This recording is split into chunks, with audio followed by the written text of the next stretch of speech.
আচ্ছা, পোনপ্ৰথমে আপোনালোকক চেনেলক মই ধন্যবাদ প্ৰকাশ কৰিছোঁ as a UPPL district committee president হিচাপে। ময়ো চাইছোঁ ছ'চিয়েল মিডিয়া যোগে কিয়নো প্ৰমোদ বড়োৰ নিচিনা এজন দক্ষ আৰু এজন নেতাক কোনোবাই চেলফিছ ক'ব, এইটো কোনো নামানে। এইটো ভৈৰৱকুণ্ড বা ওদালগুৰিৰ বাসিন্দাই নহয়, এতিয়া প্ৰমোদ বড়ো অল অসমৰ নেতা হয়, আসাম লেভেলৰ নেতা হয় তেখেতে। তো তেখেতক চেলফিছ বোলা বস্তুটো কোনেও নামানে, এইটো তাক আমি গৰিহণা দিওঁ। এই যে তেখেতে কি ধৰণে কেনেকৈ চেলফিছ বুলি কৈছে বা কোনোবাই টিকেট পাইছে পোৱা নাই এইটো বিষয়ত কৈছে নেকি? যদি ইয়াৰ আগতে তেখেতসকলে কিয় কোৱা নাই? আজি যিবিলাক মানুহে UPPLত নাম কমাইছে, UPPLৰ যোগেদি নিজক ইষ্টাব্লিছ কৰিছে, UPPLৰ যোগেদি নিজক এটা পৰিচিত, এটা নিজৰ ফেচ ভেলু বনাইছে, আজি সেইবিলাক মানুহে এইবিলাক কথা কোৱা কোনো যুক্তি নহয়। আজি UPPLত থাকোঁতে UPPLৰ 2020ত যিটো চৰকাৰ আহিল UPPLৰ,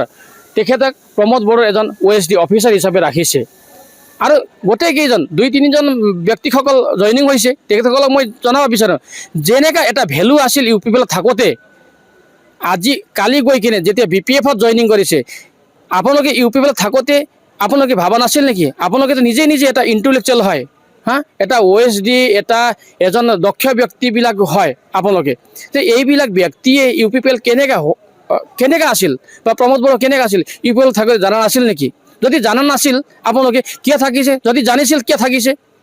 তেতিয়াই ওলাব লাগিছিল আপোনালোকে। এতিয়া যে আপোনালোকৰ যি এটা মংসা এইটো পূৰণ হ'ব পৰা নাই, তাৰ কাৰণে আপোনালোকে এতিয়া BPFত যোগদান কৰি কিনে সেইদিনা ষ্টেজতে মই এনেকৈ লাচিং হৈছে, যেতিয়া আপোনালোকে প্ৰমোদ বড়োৰ লগত থাকিছিল, এজন আমাৰ প্ৰাক্তন চিফৰ লগত যেতিয়া থাকিছিল, ইমান এটা ভেলু পাইছিল, আপোনালোকক কি অধিকাৰ দিয়া নাই? আজি সমস্ত এটা ইলেকশ্যন জিকাৰ লগে লগে এজন গোৰ্খা মানুহসকলক আজি জেনেৰেল ছেক্ৰেটাৰী বনাইছে। আজি গভীৰ ছেত্ৰীৰ নিচিনা এজন সৰু মানুহক আজি ডিষ্ট্ৰিক্টৰ গোৰ্খা চেলৰ প্ৰেচিডেণ্ট বনাইছে। আজি ৰাজু ঢকাল নিচিনা এজন মানুহক কোনেও চিনা পৰিচয় নাছিল তেখেতৰ, তো তেখেতক এটা OSD বনাইছে। আজি প্ৰমোদ বড়োৱে কিয় দিয়া নাই গোৰ্খাসকলক? আজি এটা পৰিচয় দিছে আমাক, আজি জীয়াই থাকিবৰ কাৰণে। এতিয়া চৰকাৰ নাই আমাৰ, তথাপিও এটা ফেচ ভেলু দিছে আমাক যে সকলো মানুহে পৰিচিত আমি, তো সকলো মানুহে আহি আছে। তো সেই কালিৰ দিনতো আপোনালোকে এলিগেশ্যন দিব লাগিছিল, এইটো আমি গৰিহণা দিওঁ। আৰু সেইদিনা যে জইনিং কৰিছে কিছুমান ব্যক্তিসকলে, তো মই সেই ব্যক্তিসকলক কৈ দিম যে হাগ্ৰামা মহিয়াৰী ডাঙৰীয়া যিটো বৰ্তমান চৰকাৰৰ চিফ, তেখেতে কেনেকৈ আপোনালোকক পৰিচিত কৰাইছে এইটো কথা ভাবি লওক আপোনালোকে। তেখেতে নামেই নাজানে, যিবিলাক আপোনালোকে এতিয়া মানে প্ৰমোদ বড়ো ডাঙৰীয়াক এলিগেশ্যন লগাই দি আছে বা ভুৱা এটা নেগেটিভ আপোনালোকৰ মাইণ্ডত যি আহিছে এইটো বকি আছে, যে তেখেতে কৈছে এই আপোনালোকৰ নামে আৰু এতিয়া আপোনালোকে UPPLৰ বিয়া কথা ক'ব লাগে, বিয়া প্ৰচাৰ চলাব লাগে, তো আপোনালোকে মানিছে। UPPLে 5টা বছৰত বড়ো জনগোষ্ঠীৰ লগতে 26টা জনগোষ্ঠীৰ কাৰণে তেখেতে কাম কৰিছে। আৰু আপোনালোকক নিজে গোৰ্খা সমাজৰ গোটেই মাটি বাৰী কেনেকৈ পট্টা দিব লাগিব, মাটি বাৰীৰ কেনেকৈ সমস্যা সমাধান কৰিব লাগে, গোটেই জিম্মেৱাৰী আপোনালোকক দিছিল, তো আপোনালোকে কিয় কৰা নাই? আজি ৰাজনীতি বোলা বস্তু এনেকৈ মই 5টা বছৰত অলপ অনুধাৱন কৰিছোঁ, দেখিছোঁ। এই ৰাজনীতি বোলা বস্তু ক'ত কি সমীকৰণ মিলাব লাগে, ওপৰৰ কেন্দ্ৰীয় সমিতিৰ যি বিষয়ববী আছে বা পাঁচনৈ চেৰপাঙৰ যি সমীকৰণ মিলা নাই নেকি? আমিও ভাবিছিলোঁ, মই এজন গোৰ্খা মানুহ, মই ভাবিছিলোঁ ৰাজু ঢকালে টিকেট পাব লাগিছিল, যোগ্যতা আছে তেখেতে কিছুমান সামাজিক কামো কৰিছে, টিকেট পাব লাগিছিল। কিন্তু পাৰ্টিৰ দলীয় কিবা এটা স্বাৰ্থ আছে, দলৰ কিবা এটা এজেণ্ডা আছে, সেই সমীকৰণ লৈ কিনে সমীকৰণক চাই কিনে বা টিকেট নিদিছিল নেকি? আৰে 5টা বছৰে হৈছে UPPLৰ, আমি জন্মহে লৈছোঁ,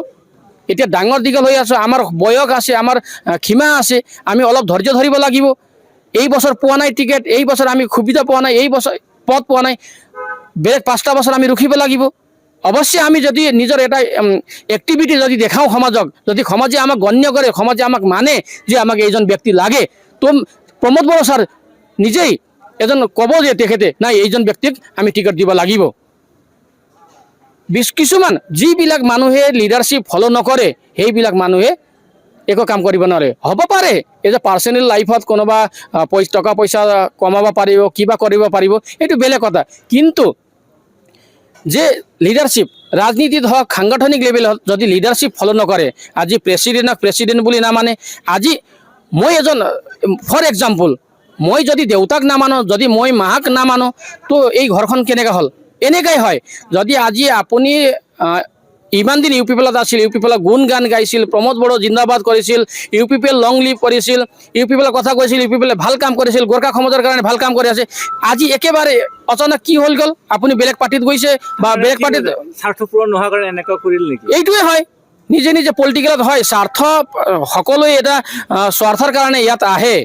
সকলোৱে এই যে গোপী চেত্ৰীও এটা বা সৰু এটা স্বাৰ্থ আছে নেকি আহে কিন্তু স্বাৰ্থ পূৰণ নহ'লে যে আমাৰ এটা বয়স আছে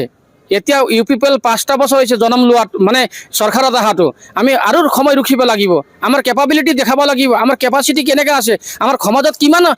মান্যতা আছে আমি সামাজিক হিচাপে আমি কিমান কাম কৰিব পাৰিছোঁ এইবিলাক আমি যদি দেখাওঁ যদি কালিৰ দিনত প্ৰমোদ বড়ো মজবুৰ হৈ যাব তেতিয়া গোপী চেত্ৰীক টিকট দিবৰ কাৰণে কালি যে গোপী চেত্ৰী এনেকুৱা এটা ছ'চিয়েল এক্টিভিটি কৰিব যে সকলো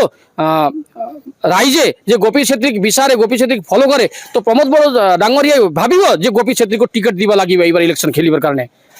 তো আমিতো বাৰ বাৰ প্ৰমোদ ছাৰক কৈ আছোঁ আমাৰ চৰকাৰ আহিব এতিয়া যিবিলাক বি পি এফে কাম কৰি আছে যিবিলাক মই এটা আপোনালোকক ক'ব এই মিডিয়াৰ যোগেদি এইটো ইয়াৰ যোগেদি ক'বলৈ বিচাৰিছোঁ এইটো চেলফিছ কোৱাটো আমি গোৰ্খা চেল হিচাপে একদম গৰিহণা দিছোঁ প্ৰমোদ বড়ো কেতিয়াও চেলফিছ নহয় আৰু প্ৰমোদ বড়ো নিচিনা ন বি টি চিত নেতা আছিল ন থাকিব আহিব কোনোবা যদি নেতা আছিল এজনেই হয় প্ৰমোদ বড়ো আৰু তেখেতেই 26টা জনগোষ্ঠীৰ কাৰণে সমস্যা সমাধান কৰিবৰ কাৰণে তেখেত ওলাই আহিব আৰু এটা কথা ক'বলৈ বিচাৰোঁ মই যে সকলোৱে ৱৰ্কাৰবিলাকে আমাৰ কাম কৰি আছে ইলেকশ্যনত হাৰিব জিকা এটা আছেই ইলেকশ্যনত হাৰিব জিকিব কিন্তু আমি হাৰিছোঁ বুলি মন মাৰি বহি থকা নাই আমি সমাজৰ কাম কৰি আছোঁ সমাজৰ কাৰণে কাম কৰি আছোঁ আজি আমি ইউ পি পি এলে আমি যেতিয়া আমি চৰকাৰত আছিলোঁ 5টা বছৰ আমি সমোৱা কোনো বিজেপি কোন বি পি এফ কোন কংগ্ৰেছ আমি কোনো চোৱা নাই চৰকাৰৰ সম্পত্তি হয় চৰকাৰৰ আঁচনি হয় চৰকাৰৰ বেনিফিচিয়াৰীক আমি উপযুক্ত বেনিফিচিয়াৰীক দিব লাগিব বুলি আমি বি পি এফকো দিছোঁ বিজেপিকো দিছোঁ আৰু ইউ পি পি এলকো দিছোঁ কংগ্ৰেছকো দিছোঁ আমি কোনো পাৰ্টিক আমি বাছা নাই যে এইটো পাৰ্টিৰ আমাৰ ইউ পি পি এলৰ নহয় বুলি আমি কাকো নিদিয়া এনেকুৱা কাম কৰা নাই আমি কিন্তু এতিয়া ৰিচেণ্টলি বি পি এফে কেনেকৈ কাম কৰি আছে যিটো 2 লাখ টকীয়া যিটো স্কিল ডেভেলপমেণ্টৰ যিটো আঁচনি আছিল এই আঁচনিত আজি গোৰ্খাসকলৰ নাম তাত একো নাই তো এইটো কেনেকৈ হয় এইটোতো স্বাৰ্থপৰ চৰকাৰ চলাই আছে নিজৰ এটা ঘৰত 5জন মানুহে 2 লাখ টকাকৈ পাই আছে এইটো যুক্তি হ'ব নেকি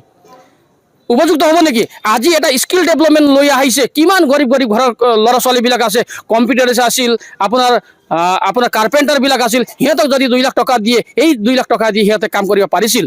পাৰিলে হয় কিন্তু দেখা নাই এটা ঘৰত 5জন ব্যক্তিক 2 লাখ টকা দিছে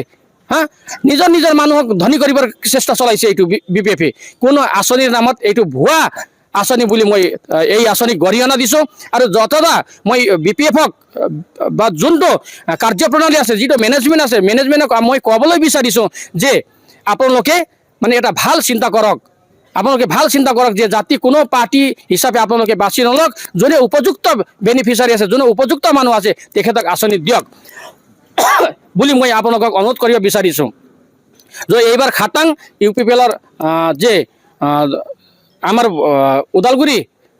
LAC হিচাপে আমি